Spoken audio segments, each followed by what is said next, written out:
अगर आप IT sector की बात करें तो स्टॉक्स एक अच्छी हालत में नहीं है। टीसीएस, इंफोसिस, विप्रो, वो सब स्टॉक्स अंडर परफॉर्म करे। काफी क्वेश्चंस आए थे कि आईटी स्टॉक्स के बारे में बात करें कि किस तरह से आईटी स्टॉक्स यहाँ से बढ़ेंगे, तो डिटेल में बात करते हैं। आपके कोई क्वेश्चंस तो कमेंट बॉक्स में जरूर डालिएगा, I do answer that questions. तो आईटी सेक्टर की जब बात करते हैं तो देखियो, सबसे बड़ा जो इशू है जो हमें सबको पता है वो है एआई का। एआई के वजह से नो काफी डिस्टरबेंस आया आईटी सेक्टर में। और धीरे धीरे अगर आप देखो तो पिछले 3 साल से आईटी सेक्टर ने जो अंडर परफॉर्म किया है, मोस्ट ऑफ द स्टॉक्स ने। आप टीसीएस, इंफोसिस, विप्रो, इन सबकी बात करें, एचसीएल ले लो या सबकी, नो 8 से 10% का ही ग्रोथ है 3 साल का। अंडर परफॉर्म किया है। और वो एआई में की वजह से हो रहा है। मैं थोड़ा एक बार स्टेज वाइज आपको दिखाता हूँ कि किस तरह से एआई का इम्पैक्ट आ रहा है, किस तरह से ये कंपनियां ग्रो करेंगे। बहुत ही इंसाइटफुल इंफॉर्मेशन होगी। सो एंड तक बने रहिएगा। सो देखिए, एआई का अगर हम लोग स्टेज एनालिसिस करते हैं ना, तो आप ये देखिए, तो अभी जो है ना, स्टेज 1 जो होता है नॉर्मली क्या था अभी तक, जो अब हम लोग बात करते हैं जब कंपनियों की, तो कंपनियों की अभी तक है ना, वो वॉल्यूम पे गेम कर रहे थे। यानी कहते रहे कि बिलिंग पर पर्सन होती थी, यानी 8-10 लाख लोगों को एम्प्लॉय किया और उनको हर जगह ऑफशोर ऑनशोर में साइट में उनको लगाया। लेकिन अभी एआई है उनको रिप्लेस कर रहा है। 1 AI can replace easily 10 employees. Correct. तो वही प्रॉब्लम है कि अभी वो जो मॉडल पूरा डिस्टर्ब हो रहा है, यानी इन लोगों को अब एआई मॉडल को एडप्ट करना पड़ेगा। लेकिन प्रॉब्लम क्या है कि हमारी जो कंपनीज है, ये सभी बड़ी कंपनीज, टीसीएस, इन्फोसिस की बात करें तो 30,000 40,000 करोड़ का कहते हैं ना फंड होता है, लेकिन वो लोग इन्वेस्ट नहीं करना चाहते थे एआई में। इनको पता है, 5-10 साल पहले से ही पता था। विशाल सिक्का जो इन्फोसिस में आए थे, आपको पता है कि साहिल के पहले, अभी जो मिस्टर साहिल उनके पहले विशाल सिक्का थे।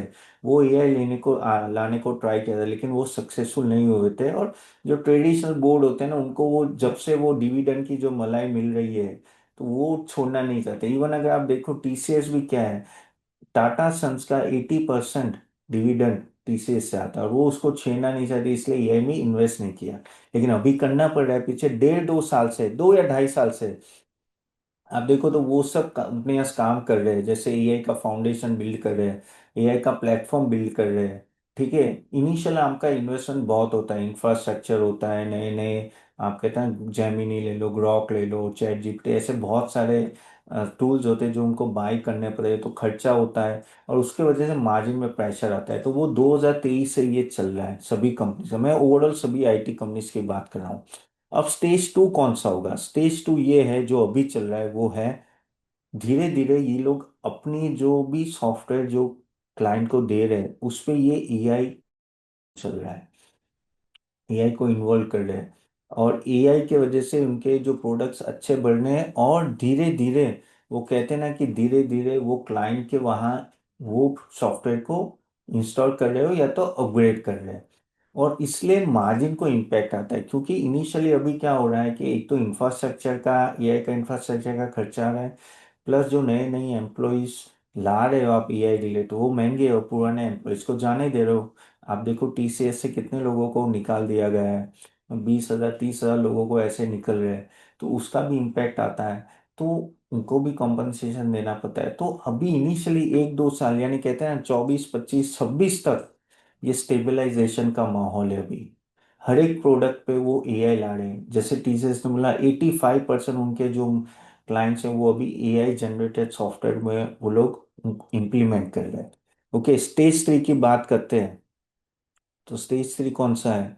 कि जहां एक बार इनके प्रोडक्ट, वो अभी 1.5 साल के बाद की बात कर रहा हूँ, एक बार उनके प्रोडक्ट में एआई प्रॉपर एस्टेब्लिश हो गया, एआई एनेबल्ड होंगे, फिर वो क्या होंगे कि वो उसी टाइप के सॉफ्टवेयर हर जगह इंप्लीमेंट करेंगे। और जो पहले बिलिंग पर पर्सन थी, वो हो जाएगी आपकी पे पर रिजॉल्व टिकट। यानी कैसे किस तरह से आप रिजल्ट दे रहे हो उस पर बहुत कुछ डिपेंड होगा, और मार्जिन एक्सपांशन आएगा, लेकिन वो भी 18 से 24 महीना वो टाइम पीरियड लेता है। ठीक है। और वो 2025 26, यानी 26 एंड 27 से ये चालू होगा, जहां वो नो कहते हैं ना कि धीरे धीरे वो मार्जिन पे काम करना चालू करेंगे। स्टेज 4 क्या होता है? स्टेज 4 अगर आप देखो तो जो एक बार प्रोडक्ट बन गया एआई एनेबल, और किसी क्लाइंट के वहाँ सक्सेसफुल हो गया, फिर वो एआई को, वो एआई मॉडल जो होगा या एआई सॉफ्टवेयर होगा, वो हर जगह, हर एक क्लाइंट्स के, हर जगह तो नहीं, कि जहाँ जहाँ इम्प्लीमेंट होता है वहाँ वो इम्प्लीमेंट करेंगे, उस तरह से उनका मार्जिन एक्सपांशन होगा। वो 12 से 18 महीना होगा, और वो 2026-27 में होगा। और जो लास्ट स्टेज होता है वो मैं आपको बताता हूँ। मैं एक काम करता हूँ, फर्स्ट स्टेज निकाल के आपको लास्ट स्टेज दिखाता हूँ डायरेक्टली। तो वो क्या है, वो होगा एआई नेटिव सर्विसेज, यानी उनके सभी प्रोडक्ट उस तरह से बन गए, एआई रिलेटेड हो गए। उस सभी प्रोडक्ट्स उनके एआई को कैटर करते होंगे और क्लाइंट को अच्छे सर्विस देंगे, और स्टेबल अर्निंग हो जाएगी, स्टेबल मार्जिन हो जाएगा। और वो होने में आपको टाइम लगा, 2027-2029, यानी 1.5-2 साल के बाद। तब तक ये सब चलता रहेगा। अभी आप बोलो कि कंपनियों को कैसे इम्पेक्ट आएगा। तो कंपनियों का अगर आप देखें तो जैसे टीसीएस है, बाय द वे यहाँ जो भी इंफॉर्मेशन दे रहा हूँ मेरी खुद की नॉलेज है, यहाँ कोई रेकमेंडेशंस नहीं है, तो अपने फाइनेंशियल एडवाइजर को पूछ के ही इन्वेस्ट करना है। या तो आप हमारी सर्विस लेना चाहते हो तो मैंने कूपन कोड नीचे लिंक दिया है, वो लिंक यूज़ करके आप वो अवेल कर सकते हो। तो टीसीएस है, तो टीसीएस अभी कौन से स्टेज में, जब 2023 से किया है वो अभी स्टेज 3 के आसपास है। और अभी आप देखो तो उनको थोड़ा धीरे धीरे कांस्टेंट रेवेन्यू में इम्पैक्ट आ रहा है। देखो पहले ये सब कंपनियां 10-15% से रेवेन्यू ग्रोथ कर रही थी, लेकिन पिछले 5 साल से ये सब 4 से 6% के आसपास घूम रही है, 4 से 5 साल में। अभी वो धीरे धीरे वो बढ़ाना चाहिए, लेकिन उस तरह से बढ़ेगी नहीं, वो क्वेश्चन मार्क है। मार्जिन को भी इम्पैक्ट आया था, और अभी भी लग रहा है कि 2027 तक वो हार्वेस्ट पे नहीं आएंगे, यानी एआई रिलेटेड जो बेस्ट इनको फायदा होगा वो अभी भी टाइम लगेगा इसमें।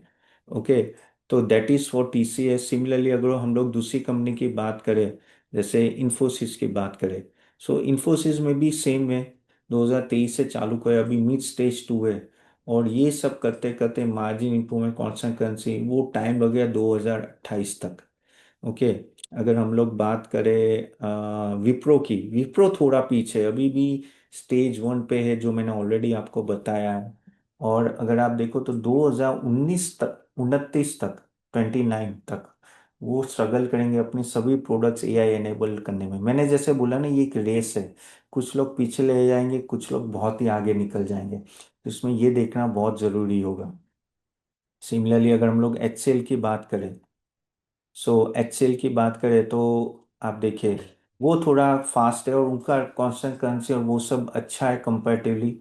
और इनकम और प्रॉफिटेबिलिटी वो भी 2028-29 तक हार्वेस्ट करेंगे। अगर हम लोग बाकी सब की, मैं कंपनी की बात करूँ, जैसे आप कोफोर्ज ले लो, LTIMindtree ले लो चलिए, तो वो भी टाइम लगेगा 2028 तक। कोफोज और पर्सिस्टेंट की बात करें तो वो कंपैरेटिवली ना वो एक अच्छा कर रहे हैं। दोनों के अगर आप देखो तो वो भी 2027-28 तक करेंगे।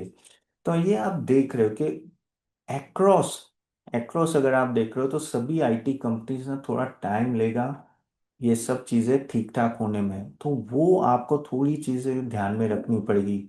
मैं ऐसा नहीं बोलूँ कि अच्छे टाइम चलेंगे अभी आएंगे नहीं, लेकिन टाइम लगेगा इन सब चीज़ों में। देखिए, लेकिन अगर एक चीज़ मैं यहाँ बताना चाहता हूँ, जो मुझे फीलिंग आ रही है, द बेस्ट टाइम जो जो 2000 से 2020 का जो आईटी का टाइम था, बेस्ट टाइम था जहाँ उन्होंने सबसे ज्यादा मल्टी बैगर रिटर्न्स दिए थे, दैट इज बिहाइंड अस। क्योंकि वो जो 10-15% का वो जो जंप था, कांस्टेंट जंप आ रहा था, रेवेन्यू जंप और प्रॉफिटेबिलिटी में 20-20% का, वो इसलिए आ रहा था कि वहां तब जो था नंबर ऑफ एम्प्लॉयज के बेस पे आप बिलिंग करते थे। करेक्ट, बीच में Y2K आया, क्लाउड सर्विसेज आए, बहुत सारे डिस्टरबेंस आए, लेकिन किसी ने आईटी के कोर को इम्पैक्ट नहीं किया था, इसलिए हम लोग सरवाइव कर गए। लेकिन AI is once in a generation system, जो पूरा कोड चेंज कर रहा है। और इसमें क्या होगा, आपके हर एक के एम्प्लॉयज कम होंगे, लेकिन जो भी एम्प्लॉयज होंगे वो एआई रिलेटेड होंगे, जो महंगे होंगे। और जो ग्रोथ होगा वो उतना फास्ट नहीं होगा जितना होगा, क्योंकि आपका जो स्ट्रेंथ था, इंडिया का स्ट्रेंथ था एम्प्लॉयमेंट का, और नंबर ऑफ स्किल लेबर ज्यादा है, वो अभी एआई में चला गया ना। वहां तो एक एआई पूरे 50 लोगों का काम कर सकता है। तो आपका इंटेलेक्चुअल थिंकिंग, आपकी थिंकिंग कैसे, किस तरह के एआई एनेबल प्रोडक्ट अच्छे बना सकते हो, वो कोई भी बना सकता है। एक बंदा भी बना सकता है, 10 बंदे भी बना सकते हैं। तो समझ रहे हो आप, तो वो जो स्ट्रेंथ थी वो चली गई, और उसके वजह से मुझे अभी ऐसा लग रहा है कि the best time of IT is behind us. We may not grow in our IT companies the way we use to do earlier.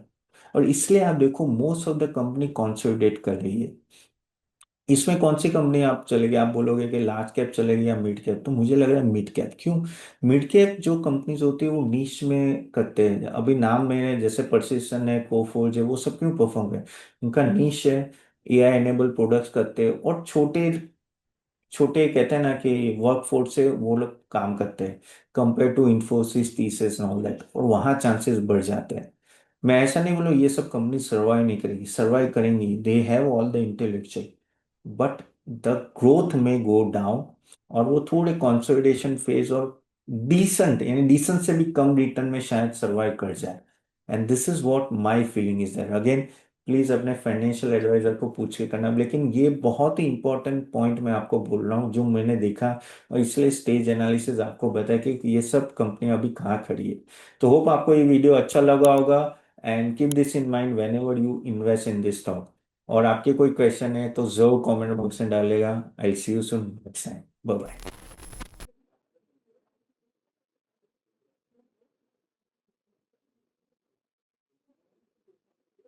Investment in market securities is subject to market risk.